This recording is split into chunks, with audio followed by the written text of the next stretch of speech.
حضرت سیدنا عثمان غنی رضی اللہ تعالیٰ عنہ کی ذات، آج ان پر گفتگو ہوگی۔ حضرت عثمان غنی رضی اللہ تعالیٰ عنہ ایمان لانے کے معاملے میں بھی سابقون الاولون میں سے ہے۔ مردوں میں بڑی عمر کے لوگوں میں سب سے پہلے ایمان لانے والے سیدنا ابوبکر صدیق ہیں، اور چھوٹی عمر کے لوگوں میں بچوں میں ایمان لانے والے اولین لوگوں میں پہلے نمبر پر جو بچوں میں ایمان لائے وہ مولائے کائنات ہیں۔ عورتوں میں ایمان لانے والی ام المومنین سیدہ خدیجۃ الکبریٰ ہے جو سب سے پہلے ایمان لائی۔ غلاموں میں جو ایمان لائے وہ زید بن حارثہ رضی اللہ تعالیٰ نے۔ یہ چاروں کے بعد ماں خدیجہ، صدیق اکبر، مولائے کائنات، زید بن حارثہ، ان چاروں کے بعد پانچویں نمبر پر جس نے کلمہ پڑھنے کا شرف حاصل کیا وہ سیدنا عثمان غنی رضی اللہ تعالیٰ کے ساتھ، یعنی یہ پانچویں مسلمان ہے اور اسلام بھی کس شان سے قبول کیا ہے۔ ان کے اور سیدنا صدیق اکبر کے تجارتی دوستانہ تعلقات تھے۔ عام طور پر ایسا ہی ہوتا ہے نا کہ جب کوئی کسی سے کاروباری تعلق کو جوڑ لیتا ہے تو اس سے دوستی گہری ہو جاتی ہے، تعلقات گہرے ہو جاتے ہیں، اور کبھی کبھی جب وہ پارٹنرشپ ہوتی ہے تو پھر محبت بھی اس اعتبار سے ہوتی ہے۔ تو سیدنا ابوبکر صدیق اور سیدنا عثمان غنی رضی اللہ تعالیٰ ان دونوں کے تجارتی تعلقات تھے، بلکہ پارٹنرشپ بھی تھی۔ تو جس وقت صدیق اکبر مسلمان ہو گئے تو حضرت عثمان غنی رضی اللہ تعالیٰ سے ملاقات ہوئی۔ حضرت عثمان غنی سے حضرت سیدنا صدیق اکبر نے فرمایا، بھائی عثمان، میں نے جو بھی سودا کیا ہے اس میں نے کوشش کی ہے کہ تمہیں شامل کروں، تو آج میں نے ایک عظیم سودا کیا ہے تو اس سودے میں تمہیں شامل کرنا چاہتا ہوں۔ حضرت عثمان غنی نے کہا کہ بھائی ابو بکر، آخر کون سا ایسا سودا ہے جو تم نے اپنے لیے پسند کیا ہو اور میرے لیے پسند نہ کیا ہو، اور جو تم نے پسند کر لیا ہو میں نے اس کا انکار کب کیا ہے؟ اے ابو بکر، جو سودا تم نے آج کیا ہے اس سودے کو میں نے بھی قبول کر لیا ہے۔ حضرت عثمان غنی کو اتنا یقین تھا صدیق اکبر پر، کہا میں نے قبول کر لیا۔ حضرت ابوبکر صدیق نے وہ سودا کیا، ذرا یہ بھی تو پوچھ لو، وہ سودا کیا یہ بھی تو پوچھ لو۔ تو کہا کہ ابو بکر وہ سودا کیا ہے؟ تو کہا کہ میں نے محمد الرسول اللہ کا کلمہ پڑھ لیا۔ تو سیدنا عثمان غنی نے فوراً عرض کیا کہ آپ نے کلمہ پڑھا ہے تو مجھے بھی لے چلیں، میں بھی کلمہ پڑھ لوں۔ یعنی آپ پانچویں مسلمان ہیں اس اعتبار سے، اور سابقون اولون میں سے ہیں۔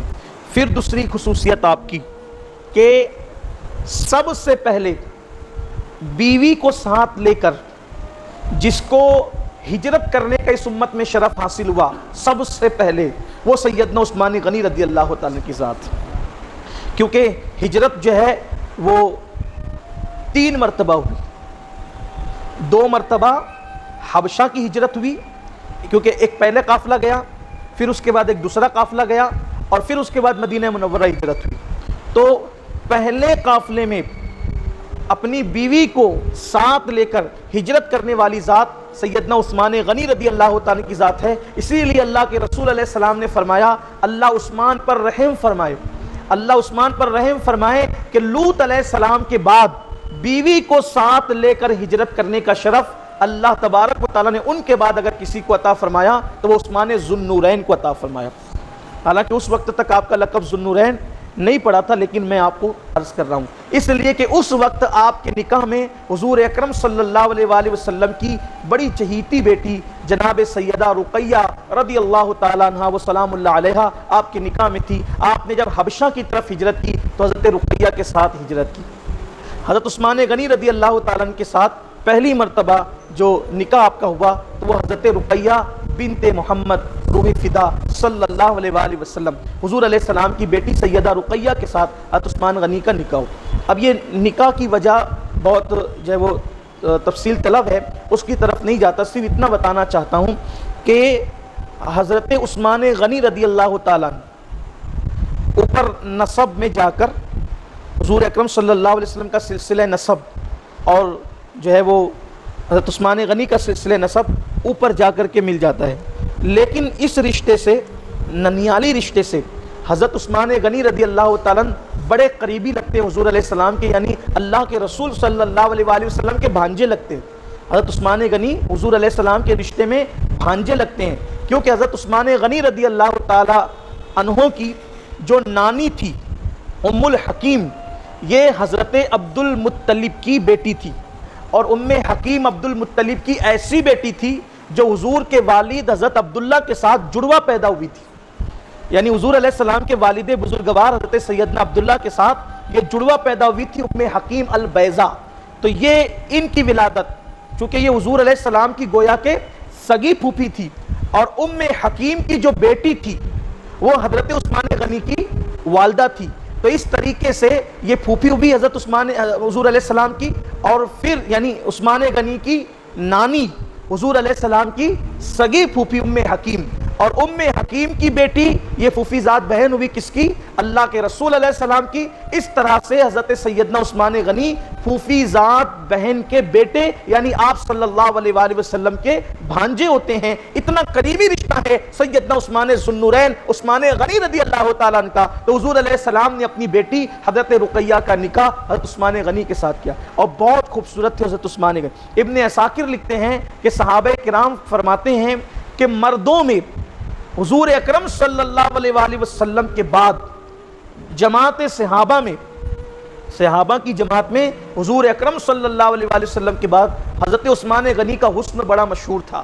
حضرت سیدنا اسامہ بن زید، چونکہ حضرت زید بن حارثہ کے بیٹے تھے، بہت خوبصورت چھوٹی عمر کے تھے حضرت اسامہ رضی اللہ عنہ. خوبصورتی کی بات حضرت عثمان غنی کی کر رہا ہوں. حضرت زید بن حارثہ کے بیٹے اسامہ بن زید عمر کے اعتبار سے بڑے چھوٹے، عمر کم تھی آپ کی، اور حضور علیہ السلام کے گھر میں ہی پیدا ہوئے تھے. تو اس اعتبار سے حضور علیہ السلام کے غلام کے بیٹے تھے. غلام تو ساری کائنات ہے، لیکن حضرت زید بن حارثہ کی کچھ خصوصیت ہی اور ہے، انہی کے بیٹے تھے. تو آقا کریم صلی اللہ علیہ وآلہ وسلم نے کوئی سامان لے کر حضرت عثمان غنی کے گھر ان کو بھیجا. تو یہ بچے تھے، چلے گئے اندر، اور ابھی پردے کا حکم بھی نازل نہیں ہوا تھا، اور اگر ہوتا بھی تو ان کا بچپنا تھا. تو حضرت اسامہ بن زید کہتے ہیں کہ جب میں گھر میں داخل ہوا تو رقیہ بنت پیمبر شہزادی رسول، حضرت سیدہ رقیہ بنت پیمبر شہزادی، حضور کی بیٹی تھی نا، سیدہ فاطمہ الزہرا کی بہن تھی، حضرت ام المؤمنین خدیجہ الکبریٰ کی حقیقی بیٹی تھی. تو فرماتے اسامہ بن زید بہت خوبصورت تھی، اور ان کے بازو میں حضرت عثمان غنی بیٹھے تھے. تو میں کبھی عثمان کا چہرہ دیکھتا اور کبھی رقیہ کا چہرہ دیکھتا، کبھی حضرت عثمان غنی کا چہرہ دیکھتا، کبھی سیدہ رقیہ. میں دونوں کے حسن کے جلووں میں گم ہو گیا. وہ سامان دینے جو گیا، ادھر دیکھا تو ایک نور، ادھر دیکھا تو نور، ادھر دیکھا تو نور، ادھر دیکھا، اسی نور میں اور اسی جلوے میں گم تھا. اور اس کے بعد پھر میں جب آیا تو حسن عثمان اور حسن رقیہ اس کا ایسا مجھ پر غلبہ تھا کہ میں ہیبت زدہ تھا. اور جب میں واپس سامان پہنچا کر بارگاہ رسالت مآب صلی اللہ علیہ وآلہ وسلم میں حاضر ہوا تو اللہ کے رسول علیہ السلام نے مسکرا کر کہا کہ اسامہ کیا تو گھر کے اندر چلا گیا تھا؟ عرض کی میرے ماں باپ آپ پہ قربان. ہاں یا رسول اللہ. تو سرکار نے فرمایا کیا تو نے رقیہ اور عثمان کو دیکھا؟ یا رسول اللہ ہاں میں نے حضرت عثمان حضرت جناب رقیہ کو دیکھا. تو سرکار نے فرمایا کیا روح زمین پر اس سے خوبصورت جوڑا تجھے نظر آتا ہے؟ تو اسامہ کہتے اللہ کی عزت کی قسم اس سے خوبصورت جوڑا میں نے کبھی نہیں دیکھا کہ بیوی کے بھی حسن کا ہی عالم ہو اور شوہر کے بھی حسن کا ہی عالم ہو. حضرت عثمان غنی رضی اللہ تعالیٰ کو اللہ نے حسن بھی اتنا عطا فرمایا، بہت خوبصورتی تھی. حضرت سیدنا عثمان غنی خوبصورتی کا اندازہ اس سے لگائیں کہ اللہ کے رسول صلی اللہ علیہ وسلم نے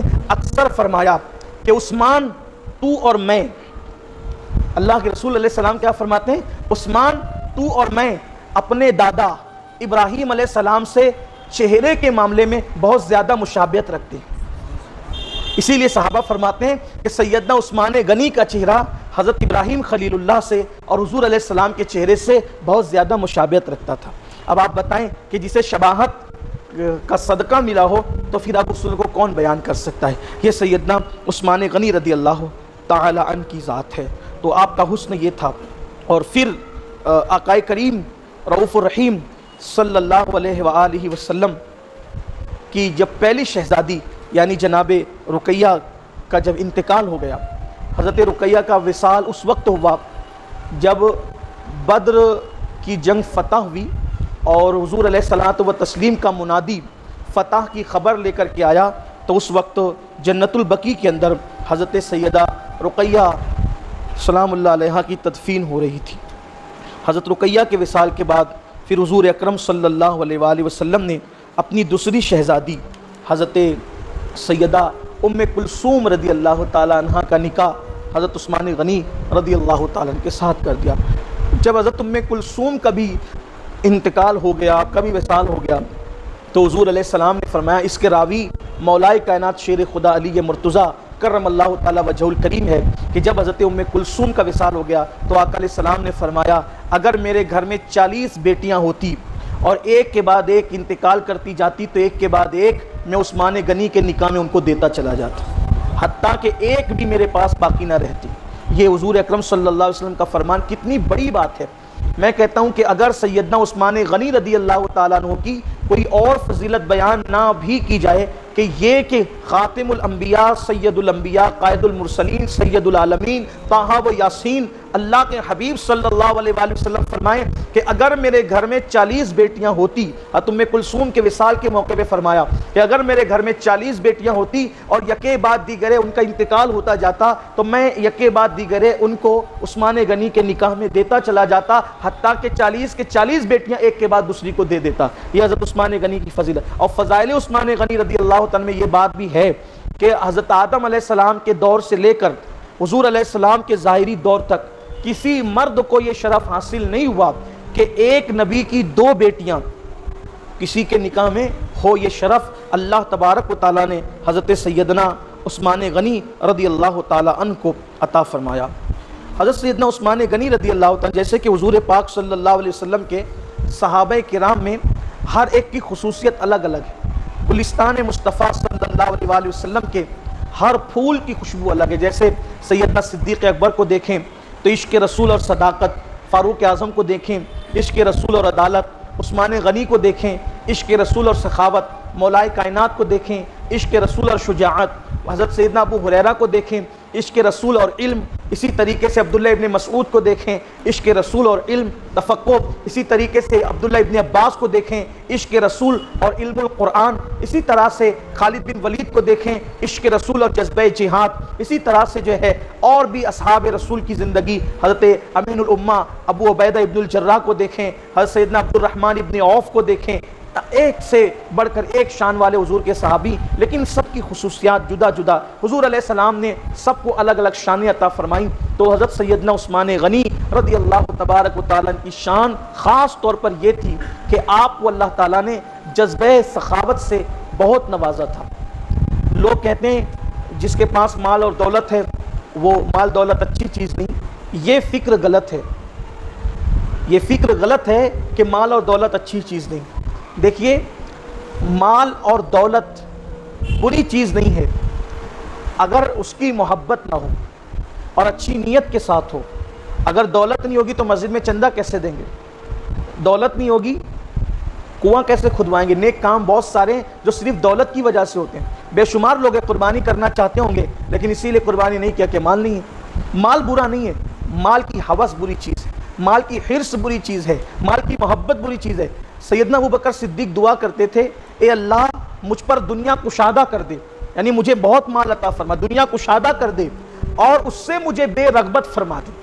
یعنی مال تو آئے، دنیا تو آئے، دولت تو آئے، مگر میرے دل میں اس کے لیے کوئی محبت اور رغبت نہ ہو۔ اس لیے کہ جب مال ہوگا اس کی محبت نہیں ہوگی تو پھر مال اللہ کی راہ میں خرچ ہوگا، اللہ کے رسول کے قدموں پہ خرچ ہوگا۔ اور صدیق اکبر نے وہ کر دکھایا کہ جنگ تبوک کے موقع پر صدیق اکبر نے پورا مال مصطفیٰ جان رحمت صلی اللہ علیہ وآلہ وسلم کے قدموں میں لا کر رکھ دیا۔ مولائے کائنات نے کس طریقے سے کہ اللہ اکبر، جب ایک سائل نے آپ سے جو ہے وہ سوال کیا تو رکوع کی حالت میں رکوع سے اٹھنا بھی گوارا نہ کیا، حالت نماز ہی میں رکوع ہی کی حالت میں آپ نے اپنی انگوٹھی اتار کر کے جو ہے وہ سائل کو عطا فرما دی۔ یہ سخاوت تھی بزرگوں کی، ہمارے اسلاف کی۔ تو سیدنا عثمان ذو النورین کا یہ خاص وصف ہے کہ حضرت عثمان غنی رضی اللہ تعالیٰ کو اللہ نے سخاوت عطا کی اور مال بھی بہت دیا تھا۔ اسی لیے یہ ان کی خصوصیت ہے کہ انہوں نے دنیا کے اندر، زمین کے اوپر دنیا کے اندر 2 مرتبہ اللہ کے نبی صلی اللہ علیہ وآلہ وسلم سے جنت خریدی، پیسے دے کر، مال دے کر، دولت کے بدلے میں جنت خریدی۔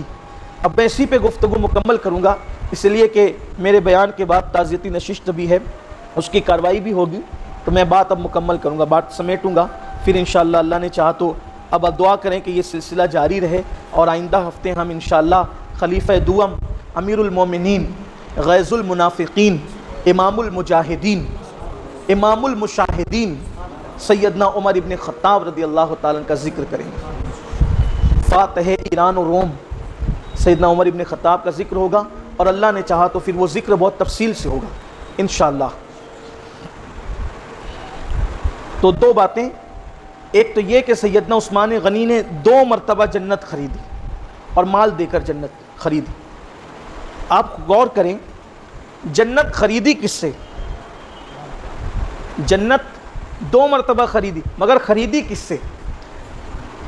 اللہ سے خریدی یا رسول اللہ سے خریدی؟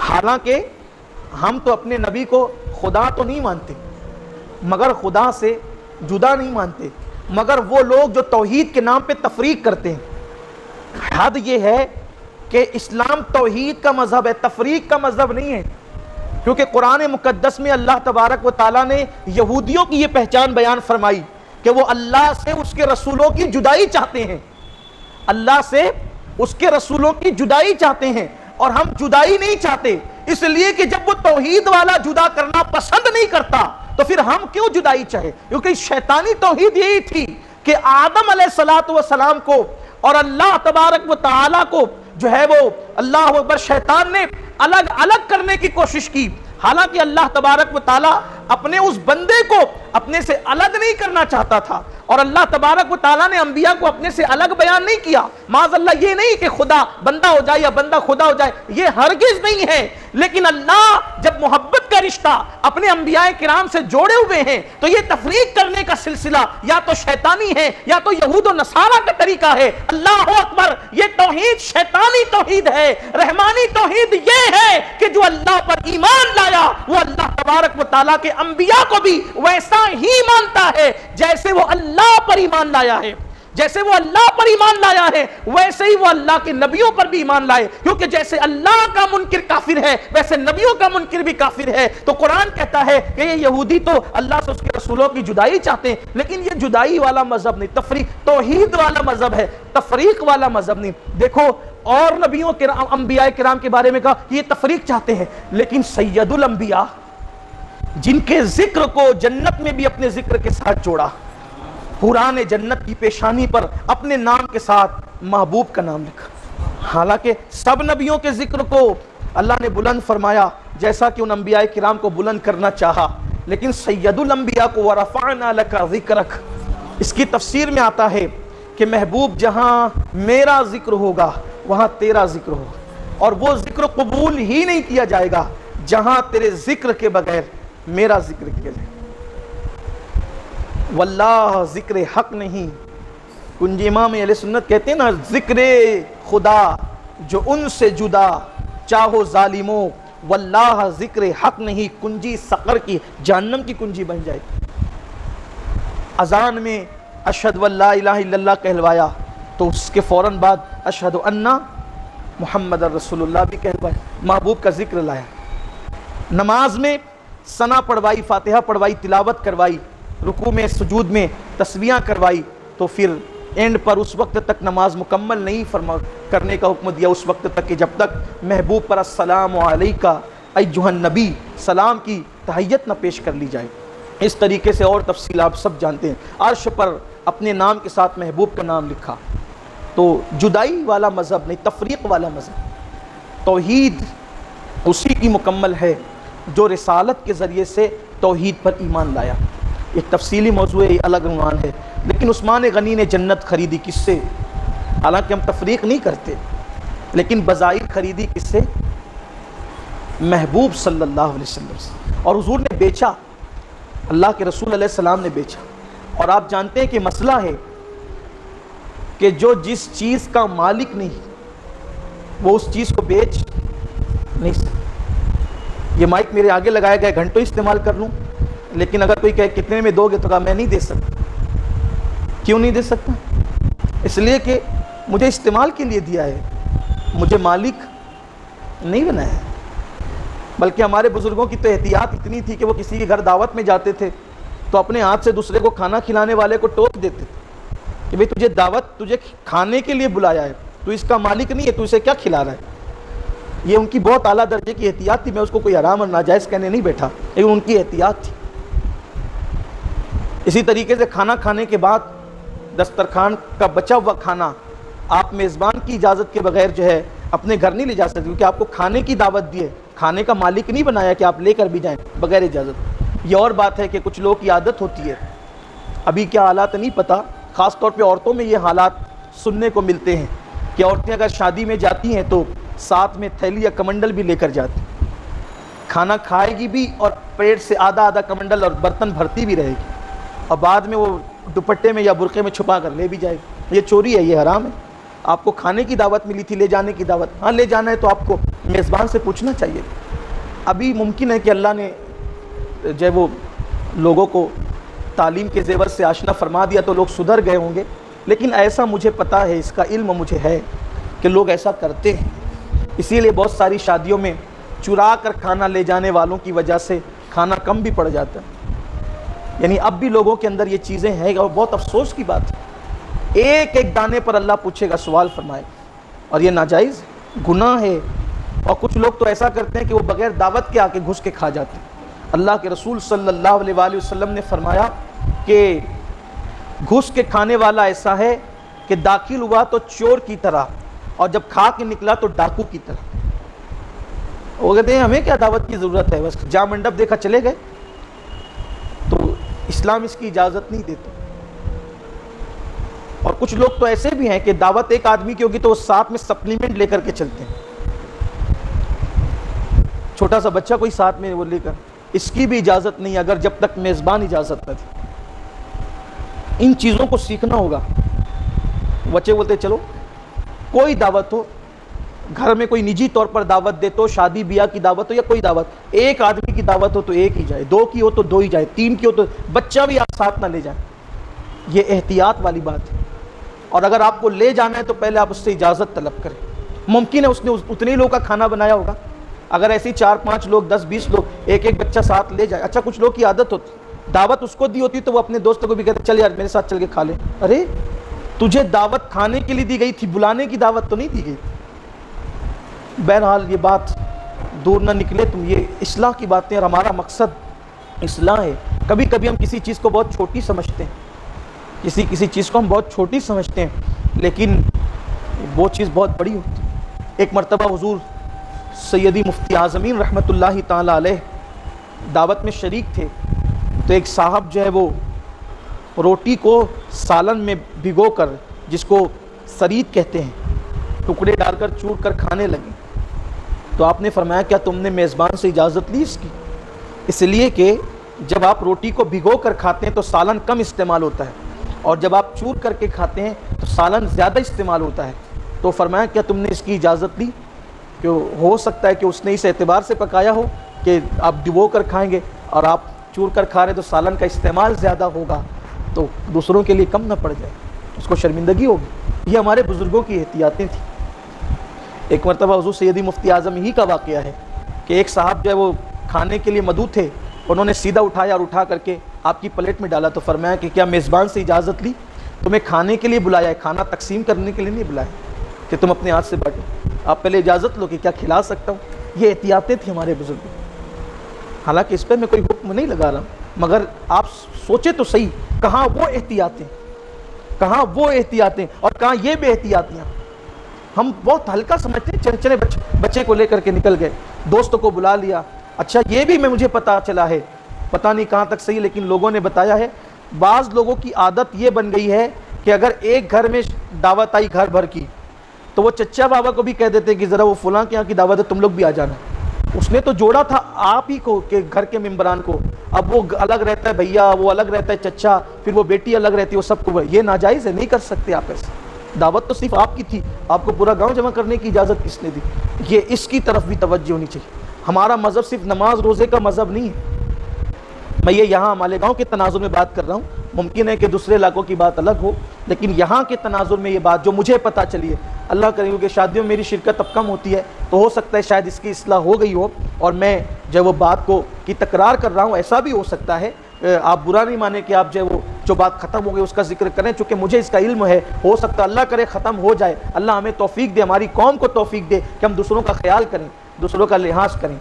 بلکہ میں تو اس بات کو بھی پسند نہیں کرتا، میں اس بات کو بھی میں اپنے ساتھیوں کو منع کرتا ہوں۔ اکثر جہاں دال چائے کھانا ہوتا ہے لوگ جیب میں روٹی لے کر جاتے ہیں اور اس کو پھر وہ کھاتے ہیں بعد میں تو ہم کوشش یہ کرنی چاہیے، یہ بھی آداب ہے دعوت کے کہ جو پکائے وہ کھا لیں، آپ ساتھ میں نہیں لے جائیں، آپ ساتھ میں کھانا لے جا کر کے گویا کہ میزبان کی بے عزتی کر رہے ہیں کہ ہمیں تو حاجت اس کی تھی، آپ نے پکایا۔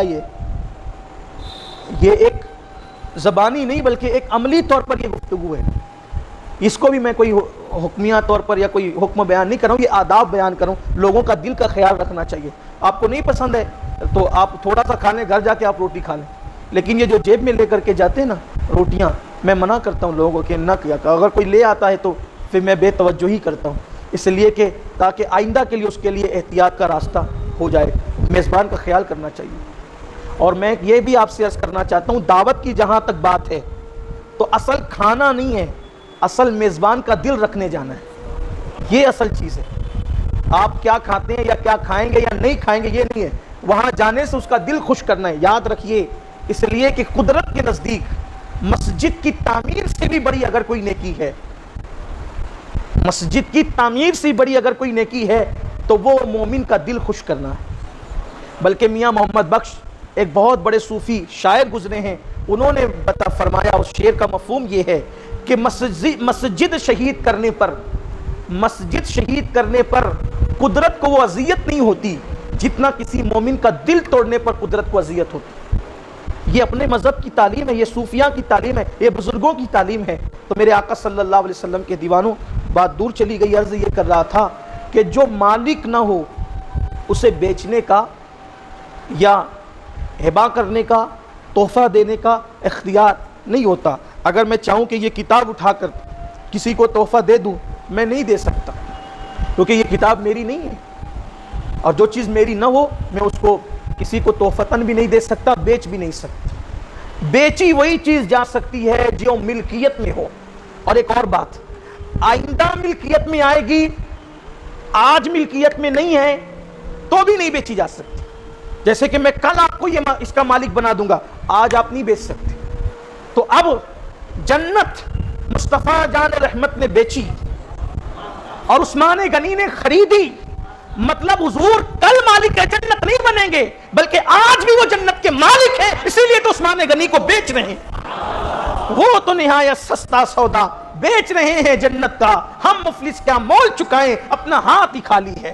اور جہاں بانی عطا کر دیں, بھری جنت ہبا کر دیں, نبی مختار کل ہیں, جس کو جو چاہیں عطا کر دیں.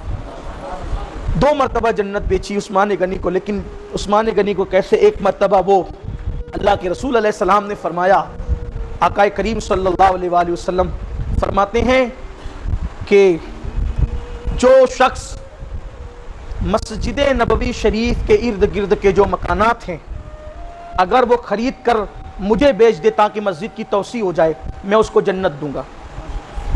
تو حضرت عثمان غنی کو پتہ چلا تو انہوں نے مکانات خرید لیے اور عرض کیا کہ یا رسول اللہ کہ میں نے مکانات خرید لیے, میں یہ آپ کو دیتا ہوں. سرکار نے اس کے بدلے ان کو جنت دی.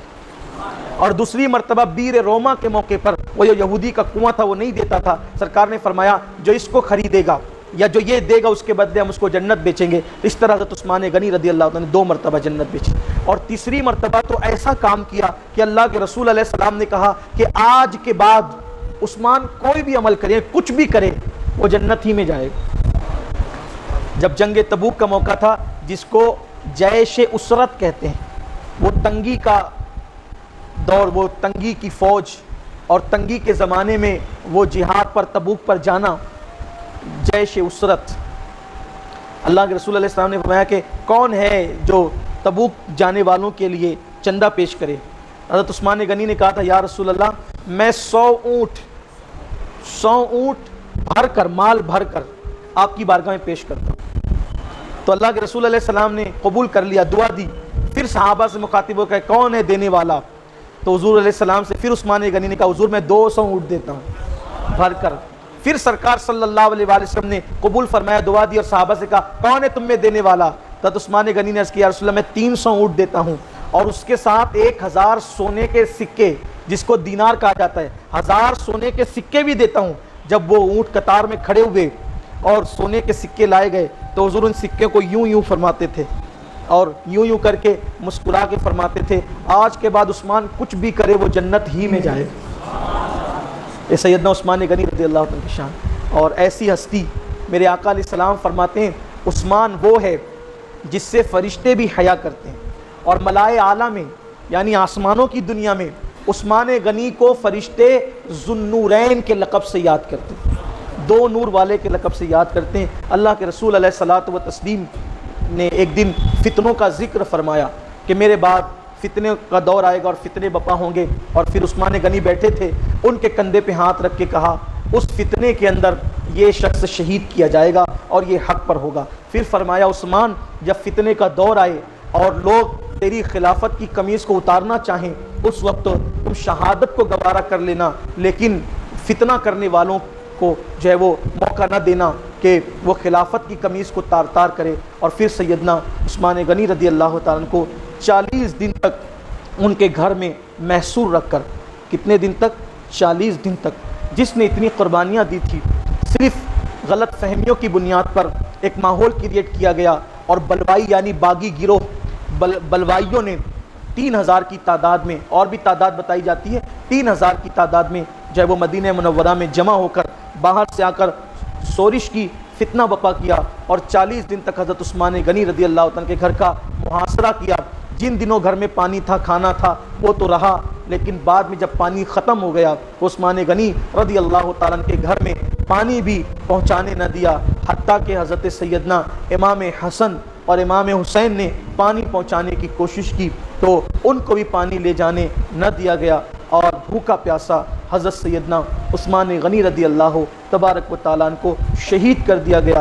اور حضور کی یہ پیشین گوئی اور غیب کی خبر لوگوں نے اپنے آنکھوں سے دیکھی کہ ذی الحجہ شریف کی 18 تاریخ تھی، حضرت سیدنا عثمان غنی رضی اللہ تعالیٰ عنہ کو بھوکا پیاسا، بلکہ آپ اس دن روزے سے بھی تھے، آپ کو شہید کیا اس حالت میں کہ آپ قرآن مقدس کی تلاوت فرما رہے تھے، اور وہ خون جو ہے آپ کا جو قرآن مقدس پر پڑا، آپ کی اہلیہ جو ہے وہ جناب نائلہ جو تھی ان کی انگلیاں کاٹ دی، یہ سلوک کیا حضرت سیدنا عثمان غنی رضی اللہ تعالیٰ کے ساتھ۔ اللہ تبارک و تعالیٰ جو ہے وہ حضرت سیدنا عثمان غنی رضی اللہ تعالیٰ کے درجات کو بلند فرمائے۔ آپ کو مصلی پر آنے نہیں دیا گیا، اور جب آپ خطبہ دینے کے لیے ممبر پر کھڑے ہوئے تو آپ کے ہاتھ سے جو ہے وہ عصا لے لیا گیا، اور ایک بدبخت نے اس کو گھٹنے پہ رکھ کر معاذ اللہ توڑ دیا، اور پھر اس کی سزا قدرت نے اس کو یہ دی کہ اس کے گھٹنے میں ناسور پیدا ہوا اور تڑپ تڑپ کر وہ مر گیا۔ حضرت عثمان غنی کے چہرے پر بعض لوگوں نے تماچے لگائے اور حضرت عثمان غنی کو بہت بے دردی کے ساتھ انہوں نے شہید کیا، لیکن یہ ہمارے لیے درس عبرت ہے، اتنا سب کچھ ہونے کے بعد بھی حضرت عثمان غنی کی زبان پر نہ شکوہ تھا، نہ شکایت تھی، نہ ان کے لیے بد دعا تھی، نہ ان کے لیے دعائے ضرر تھی، یہ بڑا سانحہ تھا۔ اور اللہ تبارک و تعالیٰ میں صحابہ کے نقش قدم پر چلنے کی توفیق عطا فرمائے۔ اور یہ بھی آپ سے گزارش کرتا ہوں کہ یہ دور بڑا پرفتن اور بھیانک دور ہے، افراط و تفریط ہو رہی ہے، ہمارا کام بس اتنا ہے کہ ہم نہ افراط کریں نہ تفریط کریں۔ صحابہ اور اہل بیت ہمارے لیے دونوں قابل احترام اور قابل تعظیم ہیں، اور جن کا جتنا احترام کرنے کا اللہ کے رسول علیہ السلام نے حکم دیا ہم اتنا احترام کریں۔ یہ اہل سنت کی خصوصیت ہے کہ ہم ذی الحجہ میں حضرت عثمان غنی اور فاروق اعظم کی شہادت بیان کرتے ہیں، اور ماہ محرم شریف میں جو ہے وہ شہدائے کربلا کی شہادت بیان کرتے ہیں، لیکن ابھی کچھ لوگوں کا حال ایسا ہے کہ سب سوتے پڑے ہوئے ہیں۔ حضرت عثمان غنی کی شہادت کی تاریخ گزر جائے گی، کچھ نہیں ہوگا، فاروق اعظم کی شہادت کی تاریخ گزر جائے گی، کچھ نہیں ہوگا، اور جب محرم شریف آئے گا امام علی مقام کے فضائل پڑھنے کے دن تو اس وقت عظمت صحابہ کا جلسہ صرف اس بنیاد پر کیا جائے گا کہ معاذ اللہ حضرت امام علی مقام کے ذکر کو جب وہ روکنے کی کوشش کی جائے۔ یہ بد عقیدہ جماعتوں کی طرف سے چند سالوں سے مسلسل ہو رہا ہے، اور اہل سنت کو اس پر بڑی تکلیف ہے کہ آپ سے ہماری گزارش ہے کہ آپ ایسا کیوں نہیں کرتے کہ شہادت عثمان غنی کی تاریخ پر آپ حضرت عثمان غنی کے فضائل پڑھیں، فاروق اعظم رضی اللہ عنہ کی شہادت پر آپ فاروق اعظم رضی اللہ عنہ کے فضائل پڑھیں، اور جب امام علی مقام کی باری آئے اگر آپ کی قسمت نہیں پڑھنے کی نہ پڑھیں، لیکن قوم کو اس طریقے سے جو ہے وہ، کیونکہ آپ نے تو عادت ہی بنا رکھی ہے کہ جب فضائل مصطفیٰ جان رحمت پڑھنے کا وقت آتا ہے تو آپ وہاں پھر غائب ہو جاتے ہو، میلاد منانے کو منع کر دیتے ہو، اور اس کے بعد جب پھر فتنہ بپا کرنے کا وقت آتا ہے تو کوئی نہ کوئی عنوان لے کر چلے آتے ہو۔ گزارش ہے کہ اس وقت امت اور بالخصوص ہندوستان میں ہم اس بات کے متحمل نہیں ہے کہ کوئی دین کے نام پر فتنہ کیا جائے۔ امت کو منتشر ہونے سے بچانا اس وقت ہر ایک کی ذمہ داری ہے، کیونکہ ہم جس دور سے ملک ہندوستان میں گزر رہے ہیں، ہماری بے پناہ ذمہ داری ہے کہ ہم ہر حتی الامکان فتنہ پروری سے بچے بھی، فتنہ پروری سے بچائیں بھی۔ جس بزرگ کا جب وقت آئے تو آپ اس بزرگ کا ذکر اس وقت کریں، عظمت صحابہ کا عنوان لا کر خام خواہ جو ہے وہ اہل بیت اطہار کی بے ادبی، گستاخی یا ان سے متعلق لوگوں کو بدگمان کرنے کی کوشش نہ کریں۔ گفتگو کے درمیان اگر کوئی غلطی ہو تو اللہ معاف فرمائیں۔ اہل سنت کا ہے بیڑا پار، اصحاب حضور نجم ہے اور ناؤ ہے، اطرت رسول اللہ۔